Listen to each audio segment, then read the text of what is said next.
Hello, everyone. It is my absolute pleasure and honor to be joined today by Christo Grozev. For anyone who doesn't know, Christo, I don't think I told you this when we met, but I've actually been in some courses on OSINT, which is open source intelligence, where they were talking about you pioneering the techniques and how they got them from originally from Bellingcat.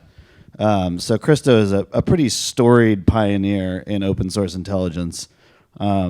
Today, we're probably going to cover all sorts of things that are pretty fascinating. I've been really excited to do this panel all week.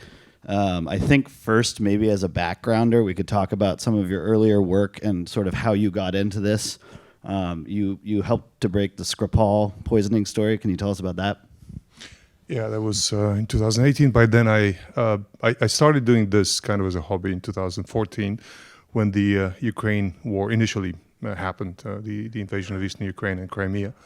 I was still doing my commercial radio business at the time, but I was spending more and more time like following the best practice in OSINT, looking for data approaches to finding the truth as opposed to the traditional talking to sources and being lied to all the time by governments or by spies or by perpetrators. So kind of detach yourself from the middleman of the information and find it directly from the source was what I wanted to do. And using technology as much as I could. And in my radio career, I was innovating in technology and writing my own software for automating playlists and stuff like that at the time when this was still a thing. So yeah, that was kind of the initial interest that I had in trying to discover what's happening in eastern Ukraine.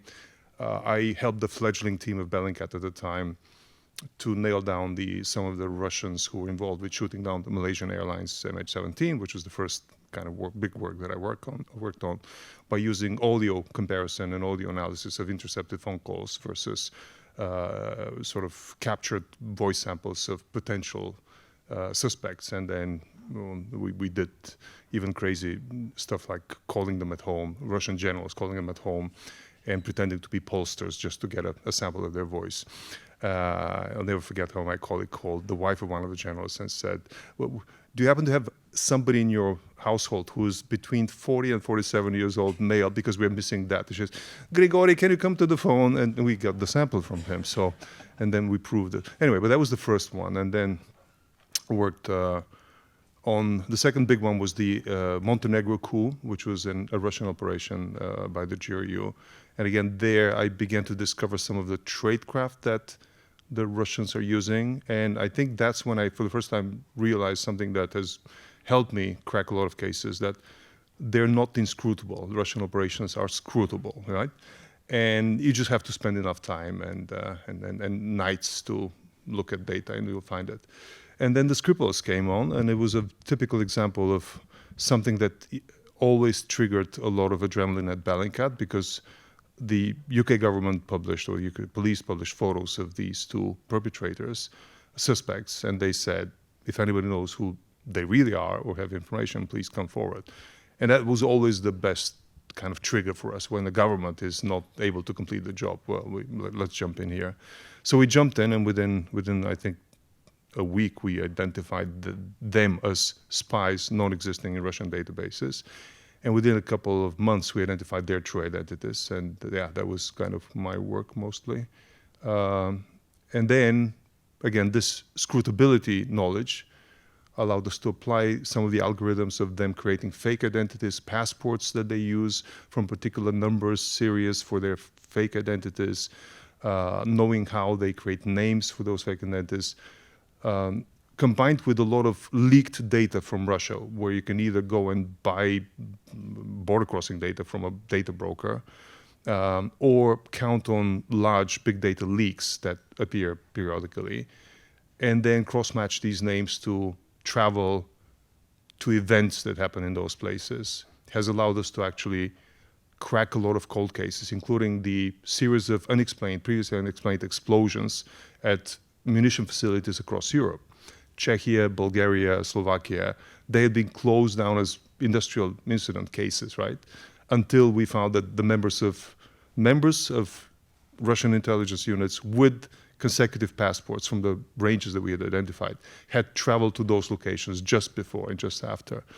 And those were the low-hanging, easy things when there was a direct correlation. But then we started finding indirect correlations, such as these teams would go to a different place, and then something would happen a couple of weeks later, and we discovered that they were very good at remote detonations of shipments of weapons, that they would plant the detonators in a different country before it goes to the end destination. So it was like a multi-layer computer game with a lot of levels that become progressively more difficult and more interesting. So that's the answer to your short question. Sorry. No, that was great. I think of all the things that we were just discussing before we came on stage, I think in general, much to the theme of this conversation, what I'm seeing is an acceleration, and I think that's what you're describing to me in all of our conversations. And so maybe you could talk about, in the context of that acceleration, what exactly are GRU and FSB doing that's changing, and how does it affect Europe, the U.S.? What do you think they're planning? You know, what is the acceleration really? If you allow me, I'll just spend a minute before that on how they have been different than what we thought they were, even before this acceleration for the last 15 years. What I discovered over the last 5 years is that while the GRU, Russia's military intelligence, always appeared to be very regimental and fixated on the state interest and very loyal to the state and like military regime, and that they were, that's one, and B, that they were very competitive to the FSB and would never cooperate or would try to even like put banana slips on under one another.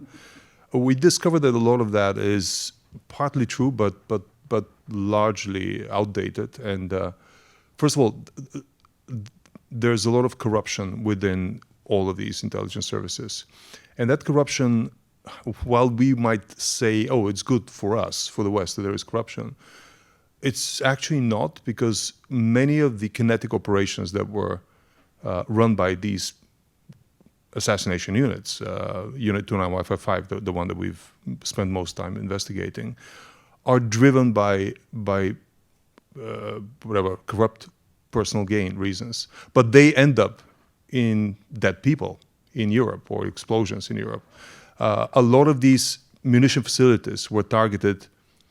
They were covered up. The mission was covered up under national interest garments, and that's how it was presented for approval to Putin.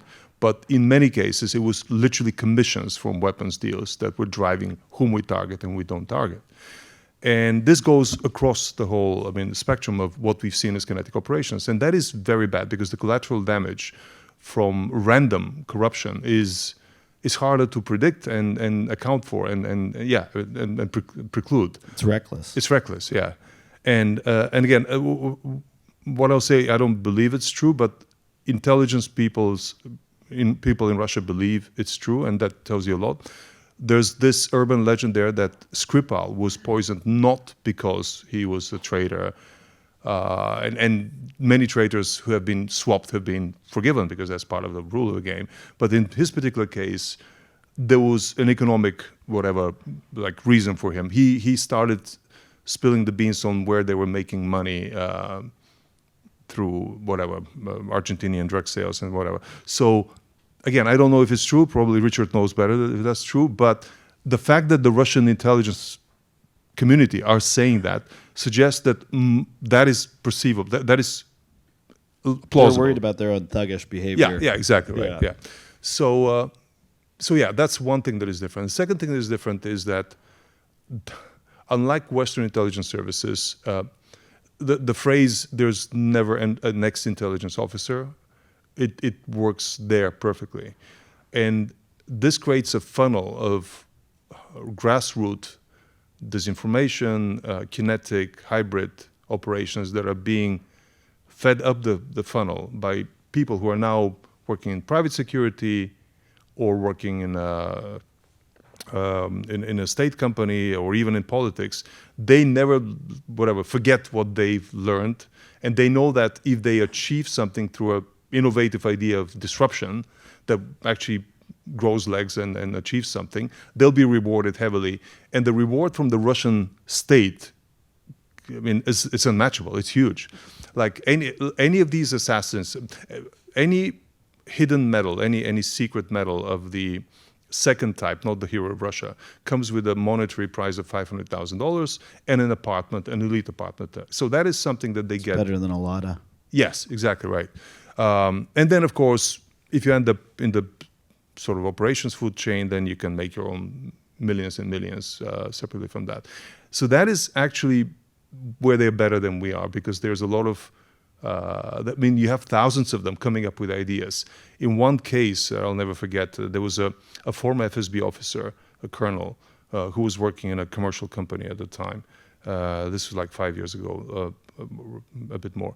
He was sending an email that we intercepted to a GRU general, an old friend that had been together in Spetsnaz, and he was like, "I have these 4 ideas. Can you pass them up your sort of command structure and see which one works?" One of the ideas was how to incentivize Scotland to secede from the UK, and it contained 2 things. One was scary, the other one was funny as hell. The scary one was orchestrate a few terrorist attacks, blame them on Al Qaeda or ISIS, and have the women 30-50 in the society, which are the most conservative, they're least likely to vote for secession, to be scared of being associated with the London-based international foreign policy, and thus be likely to vote for splitting off. And the other one, this is the scary one, and the crazy one was, we'll sponsor free screenings of Braveheart. Yeah, so, but again, it just gives you the range of, and we're talking about hundreds of thousands of such ideas per year. And some of them get realized. Some of them actually get realized. And we did investigate, I just published a big investigation last week on one of the hybrid units within the Kinetic killer unit on MI5, who since 2013 have been behind many of these, some of the craziest, some of the least successful, and some of the most successful hybrid operations. Usually they did hack and leak and false flag leak. So they would leak things in such a way that they would damage the credibility of somebody. They even leaked things false flagged to be Bellingcat hacks, because Bellingcat was a target. You had their attention. Yeah, well, clearly. But they leaked Polish data pretending to be Ukrainian hackers, and they leaked Ukrainian data pretending to be Polish hackers. So that's what they did.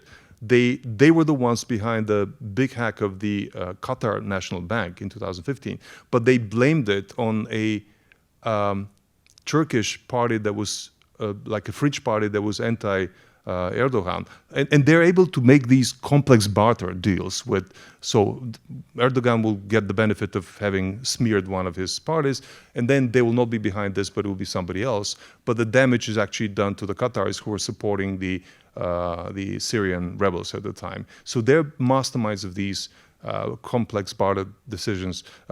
One thing that I haven't published yet, but I'll say it here, it will come up later, is that the same team actually orchestrated the DNC hacks in 2016. But Russia did not do the hack. We all think that Russia, like Unit Fancy Bear, did the hack. No, it was the North Koreans who had the hack. But they didn't know what to do with it, because they really hack for money. They really need money for the royal family and for the nuclear program. So they were sitting on this hack not knowing what to do with it. And the Russians got wind of that. So they approached them and said, what the Americans are asking for this hack. What will it take for us to get it from you? And they said, well, do you have any bank hacks that we can like steal money from? And they were offered 2 different banks. One was the Emirati bank and the other one was the Bangladesh bank. And for whatever reason, North Korea said the Bangladesh bank is great. And they just took that and stole like hundreds of millions in return for that. And again, I think this is an urban legend, but within the Russian intelligence apparatus who were involved with this operation, they're saying probably that's why Trump went and legitimized North Korea after he came into office. Probably that was a thank you. Again, I don't know, I don't think that's true, but that's the mindset of the Russians. And last, to your question, what has changed and how the acceleration? The acceleration is that they're doing more of this by diversifying, by creating deniable structures that do a lot of this and take much more risks. And this goes all the way from the spectrum from kinetic operations. They're hiring via remote Telegram recruitment channels. They're hiring former criminals. They're bringing former criminals from eastern Ukraine, from occupied territories, giving them 3 months of training in sabotage operations in Russia, and then dispersing them around the world as Ukrainian refugees. That's the best resource and inventory they can. The men from Ukraine who can travel around the world and be perceived as honest refugees. Yes. Yeah.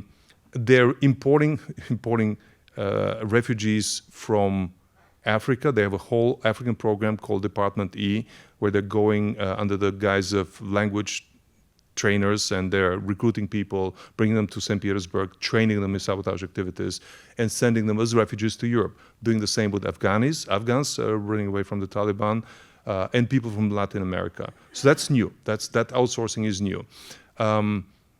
Way harder to track as well. Yeah, exactly. And yeah, how do you know? I mean, the people they sent to surveil me and to target me for kidnapping were actually Bulgarians, not Russians. I mean, that just tells you that their new modus operandi. They know that they're noticeable. They stick out like sore thumbs, and we've burned too many of their tradecraft secrets. So they're using foreigners for much of these operations. And similar to that, they're creating commercially structures, which in fact are private military companies with an intelligence arm. And one of the biggest that we've discovered, which numbers 800 people, it's a standalone intelligence operation.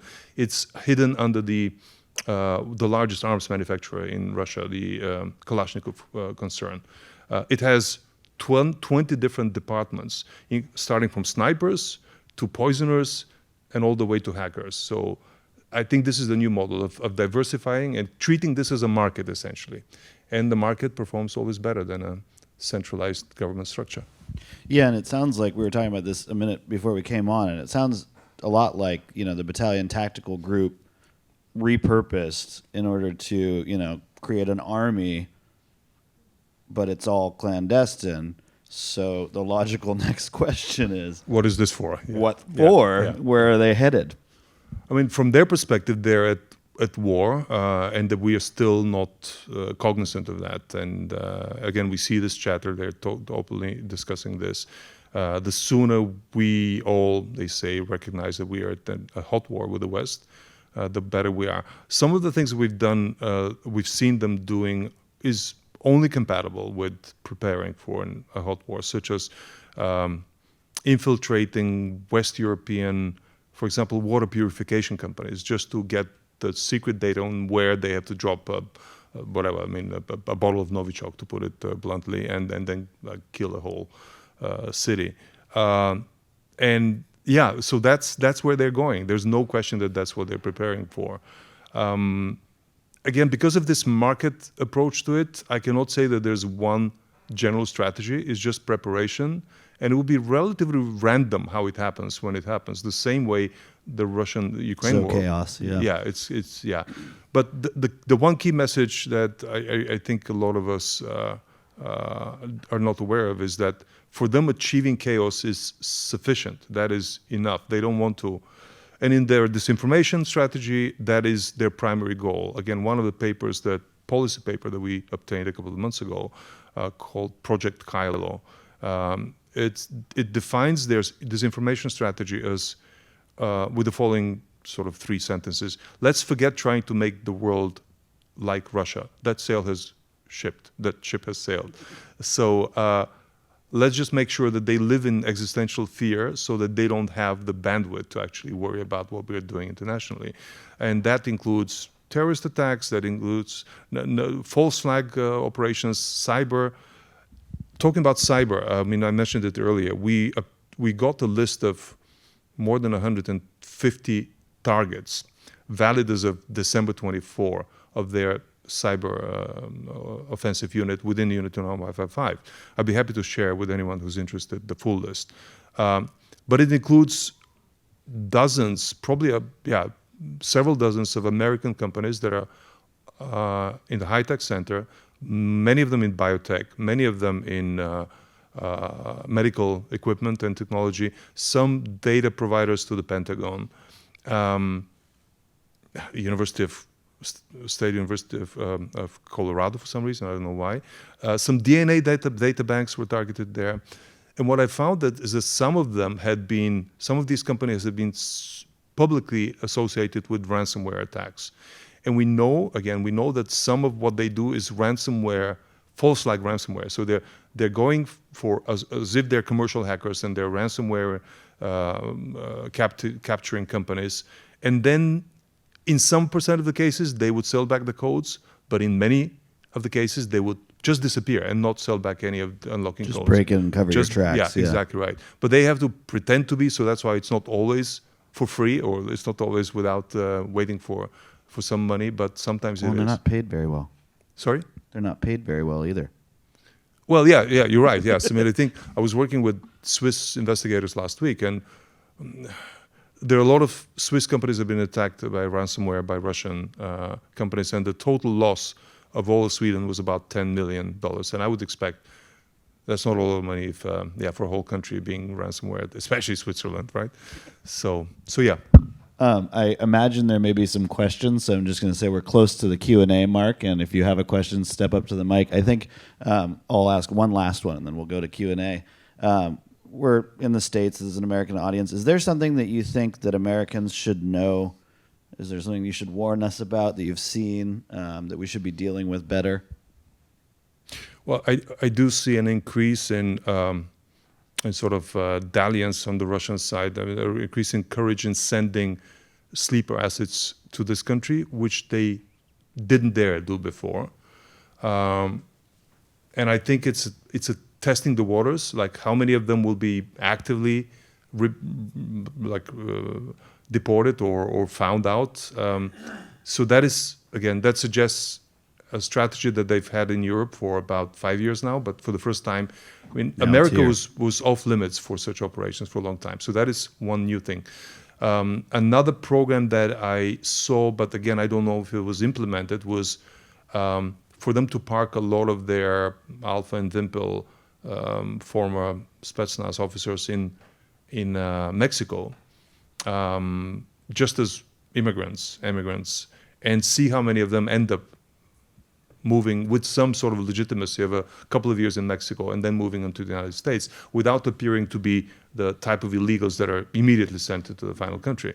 Again, I don't know if that was implemented, but they had the intention to do that. So in a nutshell, they are planning to be much more aggressive on this country than they ever were before. Great. I think we have a question, so we'll go to you. David Brin, right. I recall in January 2017 when the very first foreign dignitaries to be invited to Trump's first term to the White House, to the Oval Office, were Lavrov and Kislyak. And there's that famous photo of them, all three of them, expressing glee that in Yiddish, I think the term was, they were about to plotz from joy. But we turned out to be more resilient. My question has to do with what I believe has long been, for 150 years, a core technique of the FSB, the KGB, and the czars. And I never see it discussed. And it is the only explanation for what's going on in DC right now, and that is blackmail. We had the US Marine Guards in the 80s. There are lots and lots of other examples. But you had 3 different Republican congressmen who have said in various ways that the Republican Party in DC holds orgies, eyes wide shut style. And I'd like to know why blackmail isn't discussed more, because it's blatantly, you could name at least a dozen off the top of your head, people in DC who the only possible explanation is it's not corruption, it's not ideology.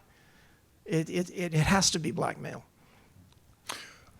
The short answer is that blackmail only works when it's kept in the darkest of safes and never disclosed, because otherwise it won't work. And that's why, because of the due care to them holding that blackmail material only known to the subject, That's why we don't get it. We're not able to find it. So you may well be right, but it's very difficult to find the evidence. So analytically, you can say that, and I can say that, but I haven't seen the evidence of blackmail for high level, because the care that we've taken to make sure that that is protected is the only currency they would have to actually get somebody to work with them alongside one. Well, I don't understand why some of them don't understand that it's rife, and that the first few to step up would be heroes, no matter what the blackmail is.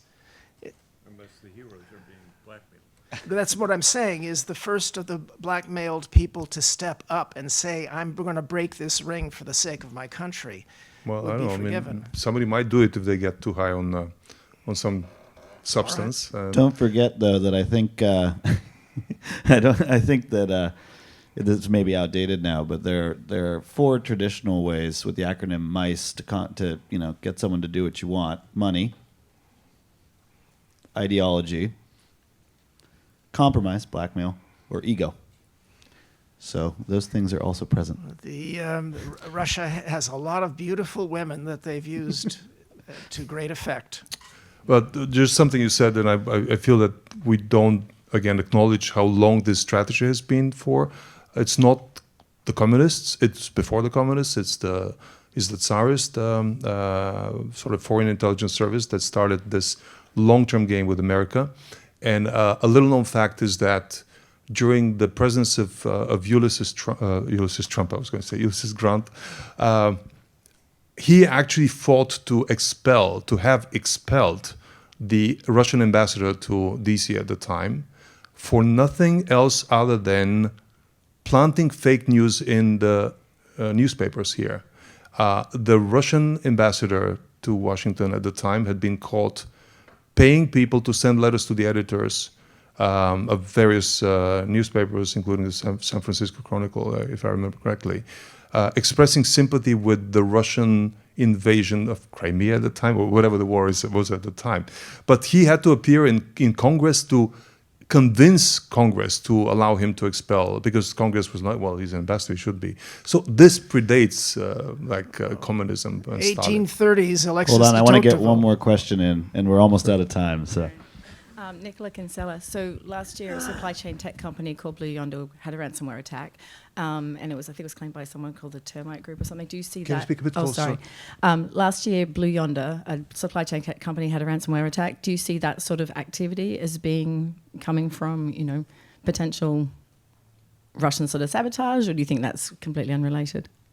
Again, it's very correlatable to what I see. I don't know in particular whether this one is. I don't think the company was among the targets, the 150 targets, but it's very compatible. The problem is, again, that Russian cyber malign activity is always on the border between private and government sponsored. And a lot of the commercial hackers who do a lot of real ransomware spend a couple of years in jail, and they're bailed out by the FSB or by the GRU in order to continue to do such operations in the future for them. And they allow them to do 20%, 30% of commercial activity, while 70% of that is just to create chaos.